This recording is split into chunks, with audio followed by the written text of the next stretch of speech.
Здравствуйте, уважаемые товарищи! Мы продолжаем цикл наших передач о героическом эпосе кыргызского народа Манасе. В предыдущих передачах я вам рассказывал о том, что мною на основе варианта сказителя Сагынбаева-Розбакова написан пятитомный роман «Манас» в прозе на кыргызском языке.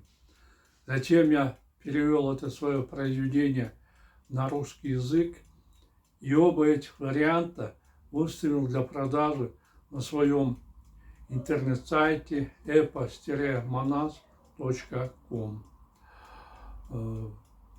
Затем для дальнейшей популяризации своего произведения эпоса «Манас» я сейчас работаю над второй частью трилогии «Манас» Семетеем. Мною закончен первый том. Сейчас идет работа над вторым томом Семетея. Для того, чтобы еще больше популяризировать наш героический эпос, я сейчас выпускаю видеоролики на кыргызском и русском языках. Субтитры на русском языке сопровождаются субтитрами на 112 языках мира. Это значит, что эти видеоролики может посмотреть любой человек на нашей земле на своем родном языке или на языке, понятном ему.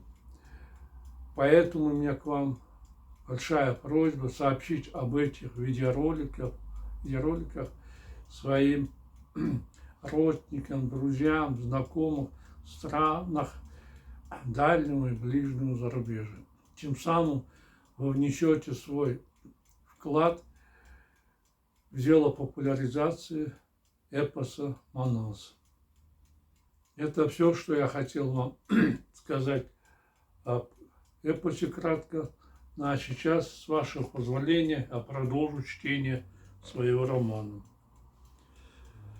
Приняв решение сделать шаг к новой жизни, Алмамбет приказал воинам зарезать серую кобылу. После того, как с ее мясом было покончено, он долго не решался проститься с товарищами. При мысли о том, что у него остались только 300 воинов и 1000, вышедших вместе с ними из дома, у богатыря из глаз невольно брызнули слезы. «Джигиты, нам придется здесь расстаться», — с горечью произнес Алмамбет. «Возвращайтесь обратно на родину или устройтесь на работу к местным вельможам. Вы прекрасно знаете воинскую службу, поэтому любой с радостью возьмет вас на службу». «А что будет с вами?» — беспокойно спросил один из воинов. «А что со мной может случиться, джигиты?» — тяжело вздохнул Алмамбет. «Как вы сами знаете, я стал изгоем. Из-за клеветы Конурбая Синкан стал мне врагом. Родной отец также превратился во врага и пытался убить меня. Из-за них я превратился во врага народа. На ваших глазах я также лишился горячо любимой мамы. Что вы теперь будете делать? Куда отправитесь?» «Перейду Иртыш и отправлюсь, куда глаза глядят. Если настигнет смерть, умру.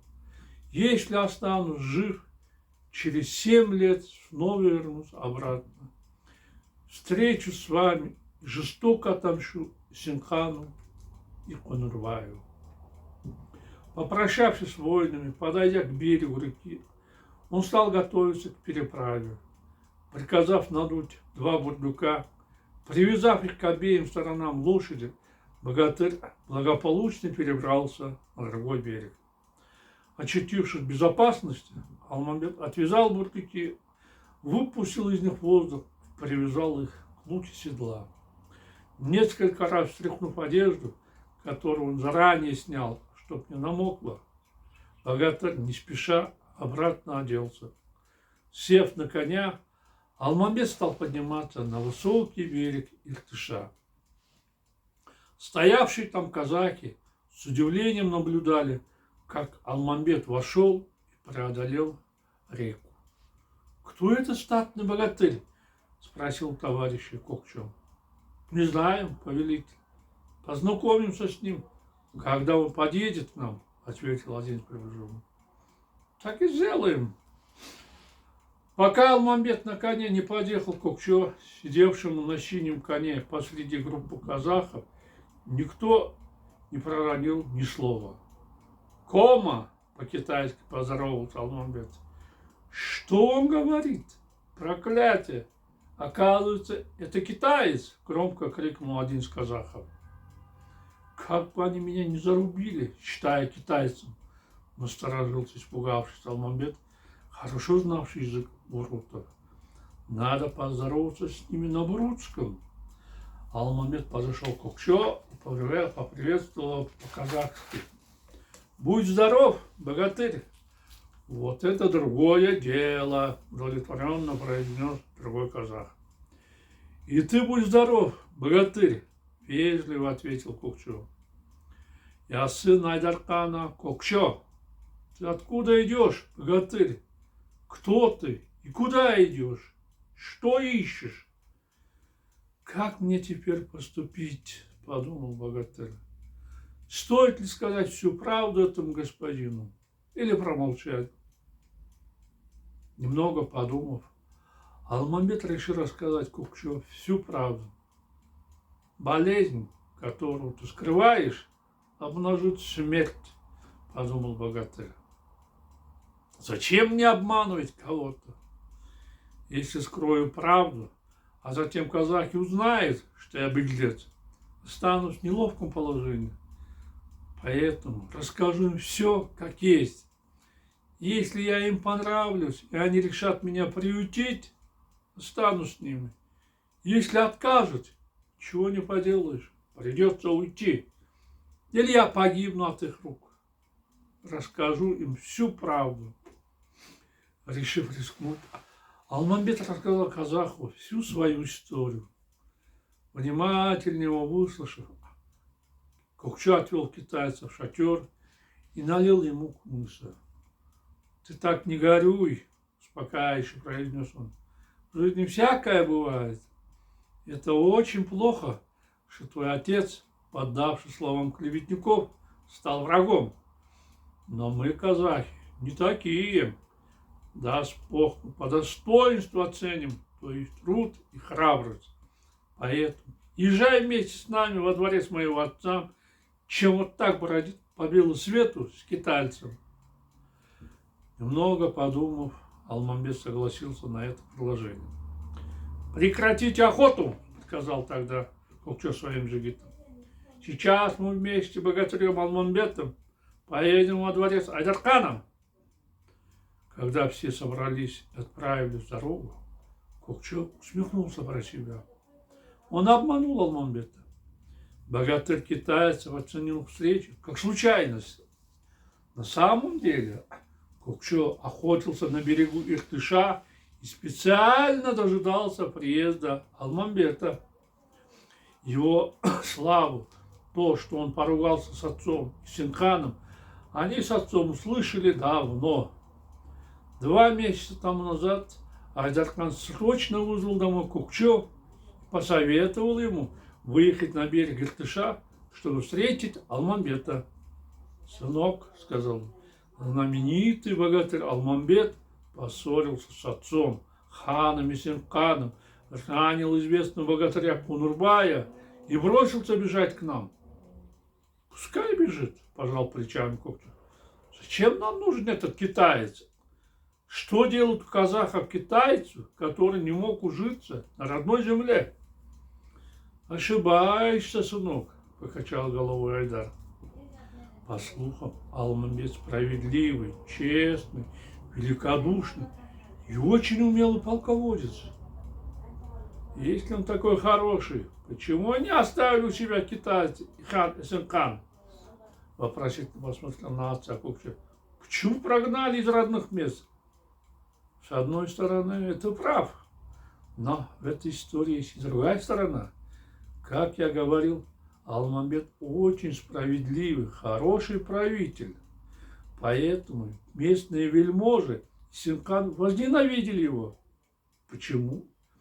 Хотя он молод, Алмамбет прославился на весь Китай тем, что решал все дела справедливо и одинаково относился ко всем. Ты слышал об обычае китайцев приносить в жертву человека? Да. Алмамбет отменил его и заслужил одобрение всего народа.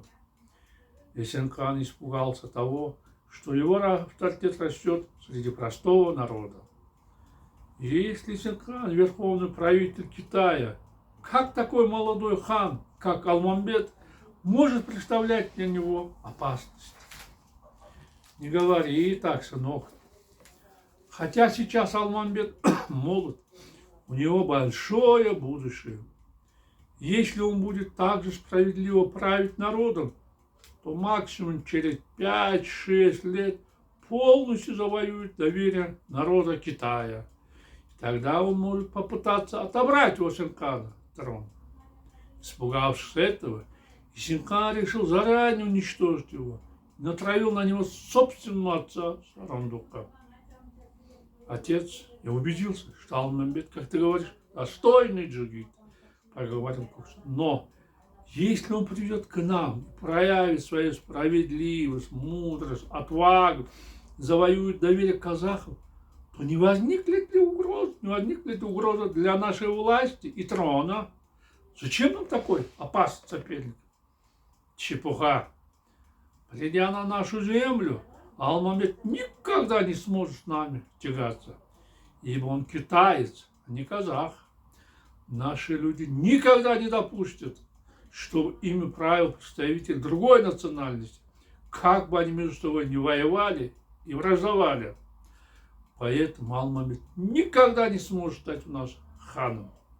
И если даже у него появятся такие мысли, никто его не поддержит. Если Алмамбет придет к нам, то как мы его используем, отец?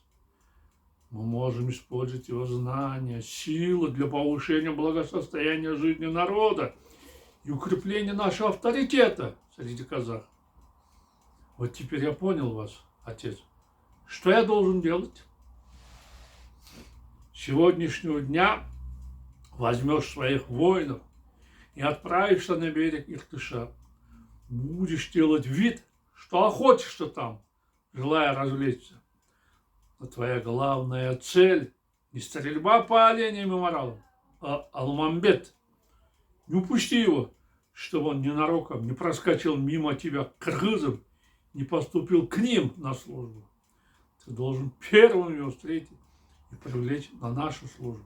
Но при встрече не говори ему о наших намерениях воспользоваться его трудом. Надо сделать вид, будто мы случайно встретили его, сделали милость, взяли к себе. Слушаюсь, отец, ответил Кукчо, и с тех пор стал охотиться на берегах Иртыша. Взволнованного Алмамбета, приехавшего к казахам, с большим почетом встретила жена Кукчо Акеркеч. Очень довольный оказанным приемом, китаец решил на следующий день поехать к Айдару. Я подружился с Кукчо, подумал богатырь. Айдархан также теперь и мне отец. Я буду держаться за него вместо Сарандука и буду верно служить казахам. С такими мыслями Алмамбет поехал к Айдару. Надеясь на его приезд, приготовив все для встречи, старик с нетерпением ждал его. Когда Алмамбет приехал, Аксакал очень обрадовался. «Приветствую тебя, сынок», — тепло произнес Айдархан. «Проходи в дом». «Спасибо большое», — ответил богатырь и уселся на приготовленное для него место. Айдар начал угощать его заранее приготовленными блюдами. Когда Алмамбет стал трапезничать, он вышел на улицу и подозвал к себе Кукчо. «Сынок», — сказал он, — «мы должны в честь приезда Алмамбета устроить пышное торжество». «Я не против», — согласно кивнул головой Кукчо. Что я должен делать? Не стоит резать слишком много лошадей или быков, ответил, немного подумав Хайдар. Но не стоит оскорблять Алмамбета, ничего не зарезав его честь. Поэтому надо привести в жертву одну кобылу, 5-6 овец. Ты на это согласен? Да, отец. Ну вот, уважаемые товарищи, наше время подошло к концу. Я прощаюсь с вами. До свидания. До новых встреч.